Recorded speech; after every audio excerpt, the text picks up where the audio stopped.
السلام علیکم ورحمۃ اللہ وبرکاتہ۔ اگر کسی شخص پر جادو کیا گیا ہو یا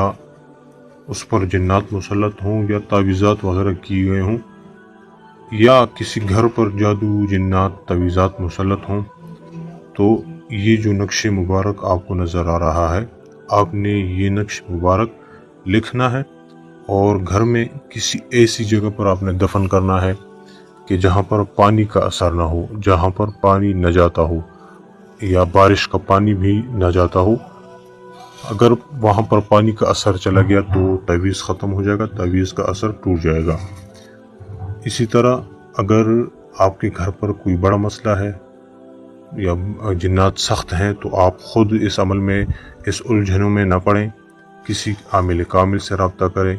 تو ان سے آپ یہ جادو کی کاٹ وغیرہ یا جنات کی کاٹ وغیرہ کروائیں۔ یہ جو میں آپ لوگوں کو جادو کی کاٹ وغیرہ بتا رہا ہوں تو یہ آپ خود کریں، اور اگر آپ کو اس سے فائدہ ہوا تو بہت اچھا، اگر پھر بھی آپ کو فائدہ نہیں ہو رہا، آپ کا مسئلہ زیادہ ہو، تو آپ کسی عامل کامل سے رابطہ کریں۔